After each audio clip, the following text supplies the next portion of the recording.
আলেম তো হয় না, নবীর প্রেমে মজুলো যারা তারাই মাওলানা। বলেন না সুবহানাল্লাহ। একজন ইমানদার ব্যক্তিকে যখন কবরে রাখা হয়, কবরে রাখার পরে তাকে তিনটা প্রশ্ন করা হয়, আপনারা সকলে জানেন। যদি প্রশ্নের সঠিক উত্তর দিতে পারে তাহলে তো জান্নাতি, কথা কোন ঠিক কিনা? কিন্তু এখানে একটা ফেস আছে, প্রশ্নের উত্তর দেওয়ার পরে দিয়েই তার জন্য জাহান্নামের দরজাটা খুলে দেওয়া হবে। জাহান্নাম দেখে ওই ইমানদার ব্যক্তি ছটফট করতে থাকবে, দেখবে জাহান্নাম উতলাইতাছে, হাইরে এক জাহান্নাম আরেক জাহান্নাম রে খায়ালতাছে। 7টা জাহান্নাম, হাবিয়া, জাহিম, সাকার, লাজা, হুতামা, শাইর জাহান্নাম, এইভাবে 7টা স্তর, 7টা জাহান্নাম আছে। 7টা জাহান্নাম দেখে সে অবাক হয়ে যাবে, এত ভয়ঙ্কর, এত ভয়ঙ্কর। সে কান্নাকাটি করতে থাকবে, চিল্লাইতে থাকবে। এমন সময় ওই ফেরেশতা ডাক দিয়ে কই, বাবা তুমি টেনশন করো না। ও কেন আমার জাহান্নাম দেখাইতেছো? ও জাহান্নাম এই কারণে দেখাইতেছি, দেখো তার ভিতরে আযাবটা কিরকম। ও দেখলাম তো অনেক ভয়ঙ্কর আযাব।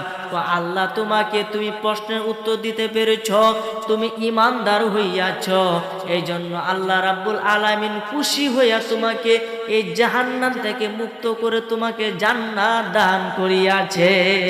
আমাদের প্রভু এক, আমরা এক নবীর উম্মত, জীবন বিধানে ওই শিবানী কোরআন। তবে কেন এক নও হে মুসলমান, এক হও, এক হও করিয়া আহ্বান। যদি আপনি নিয়ামত পাই, আল্লাহর নিয়ামতে শুকরিয়া আদায় করেন, তাহলে আপনি যে নিয়ামতটা পাইছেন এটা বাইরে যাবো, আল্লাহ আরো বাড়ায় দিব। আর যদি নিয়ামত পাওয়ার পরেও আপনি শুকরিয়া আদায় করলেন না, শুকরিয়া আদায় করলেন না, এতে কি হইল? আল্লাহ আপনার প্রতি রাগ হইব। রাগ হয়ে কি করবো? আপনার গজবের মাঝে ফেলবো। তাইলে আমরা শুকরিয়া দেয় আলহামদুলিল্লাহ কত কোনো ব্যাপার না, কথা কোন ঠিক কিনা?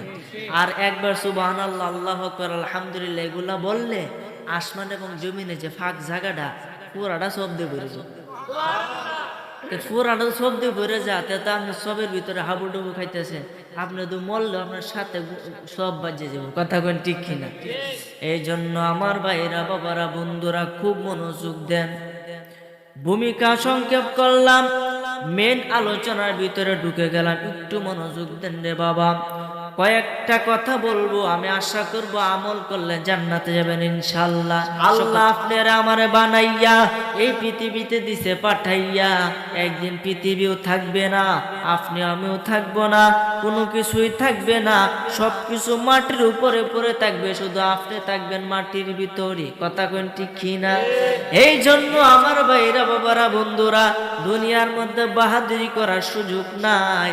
কেননা আপনাকে আল্লাহর বন্ধু হইতে হবে। যদি আপনি আল্লাহর বন্ধু হইতে পারেন তাহলে মৃত্যুটা আপনার ঈমানের সাথে হবে। আর যদি মৃত্যুটা ঈমানের সাথে হয় তাহলে কবরে মুনকার নাকিরের প্রশ্নের উত্তর আপনি দিতে পারবেন। আর যদি প্রশ্নের উত্তর দিতে পারেন তাহলে ঈমানদারের জন্য জাহান্নামের দরজা প্রথমে খুলে দেওয়া হবে। কথা বুঝবেন কিন্তু, ইমানদারের জন্য সর্বপ্রথম জাহান্নামের দরজা খুলবে। তো হুজুর ইমানদার হয়ে লাভটা কি হইলো? জাহান্নামের দরজা খুললো বেহেশতে কইতে।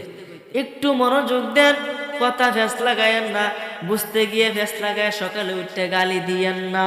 বাবা, যদি একজন ইমানদার ব্যক্তিকে যখন কবরে রাখা হয়, কবরে রাখার পরে তাকে তিনটা প্রশ্ন করা হয়, আপনারা সকলে জানেন।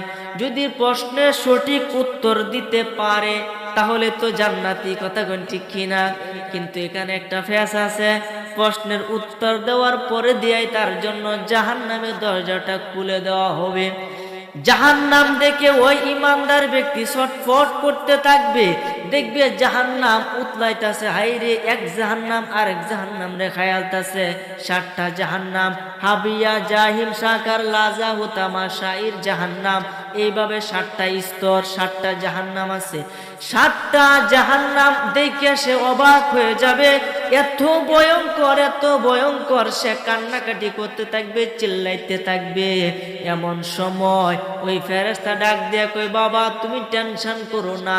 ও কেন আমাদের জাহান্নাম দেখাইতেছো? ও জাহান্নাম এই কারণে দেখাইতেছি, দেখো তার ভিতরে আযাবটা কিরকম। ও দেখলাম তো অনেক ভয়ঙ্কর আযাব।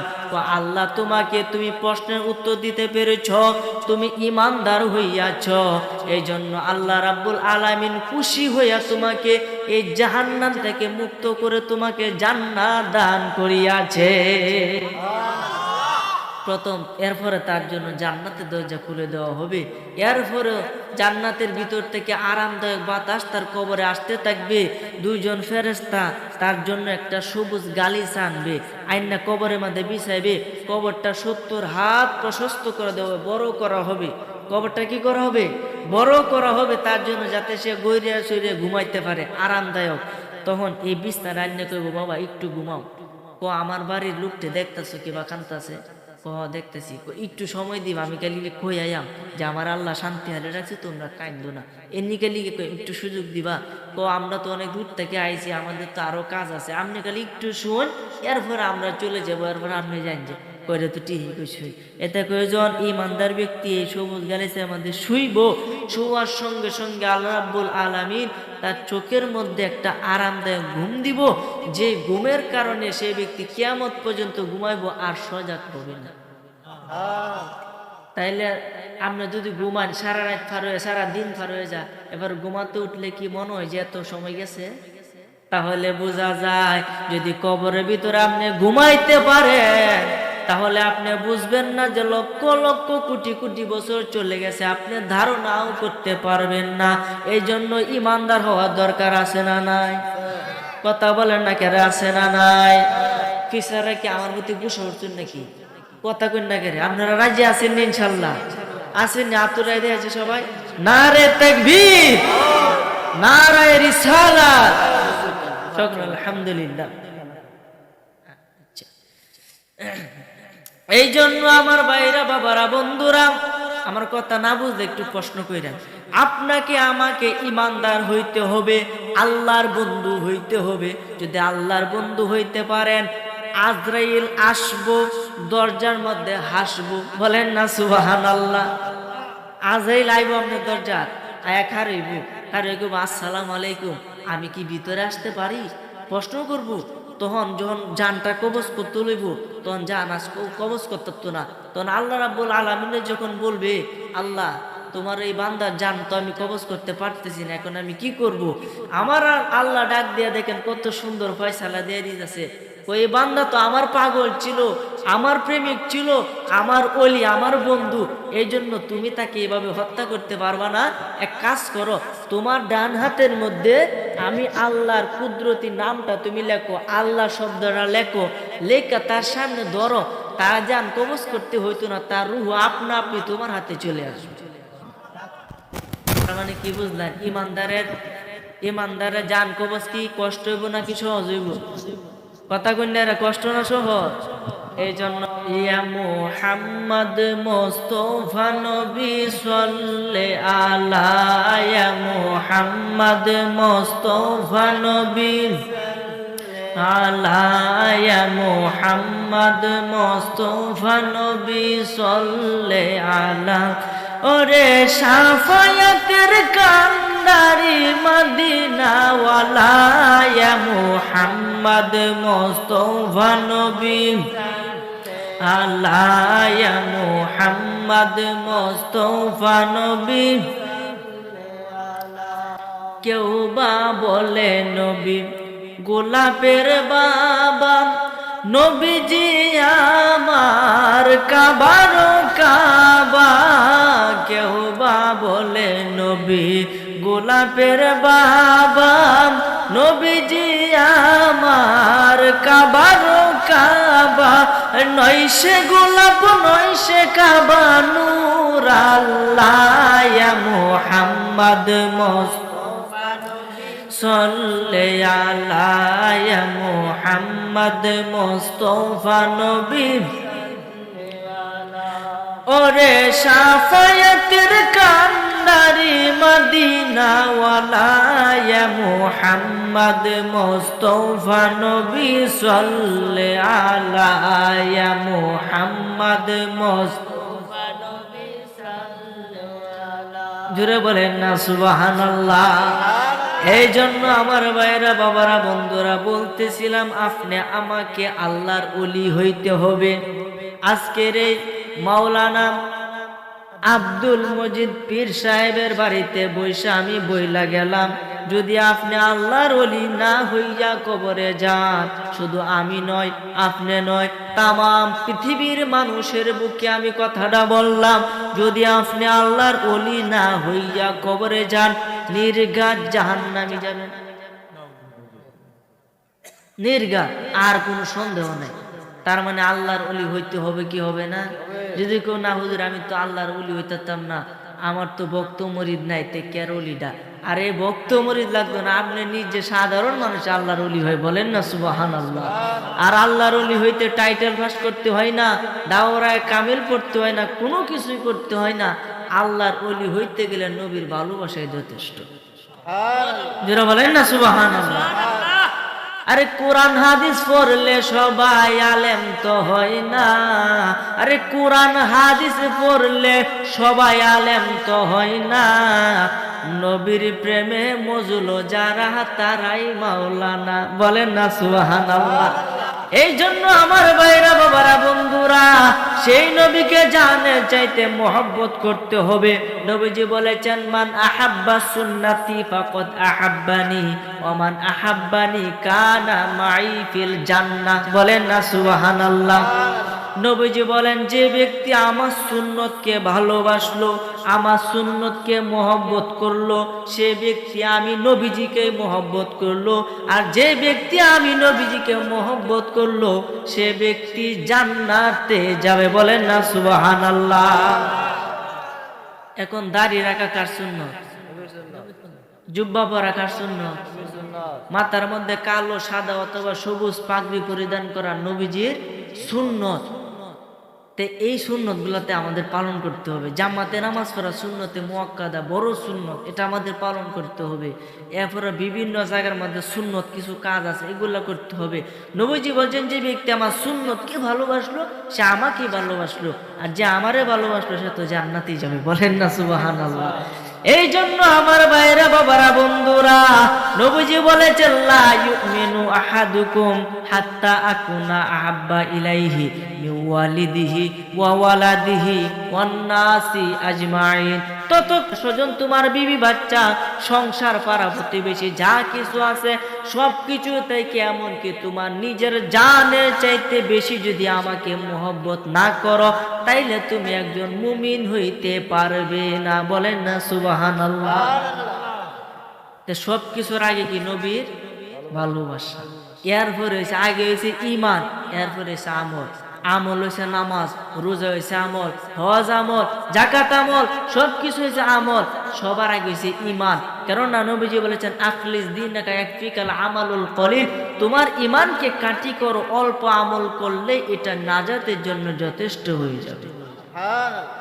এখন আপনার কাছে একটা প্রশ্ন, আপনারা জ্ঞানী গুণী বাবার কাছে একটা প্রশ্ন।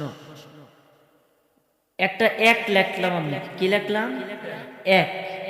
একের বামে দিয়ে শূন্য দিলে কোনো দাম আছে? যে ডাইনা দিয়ে একটা দেই, আরেকটা দিলে, আরেকটা দিলে, আরেকটা দিলে, কোন শূন্য বড়া এক নাই, বলেন শূন্যের দাম আসেনি?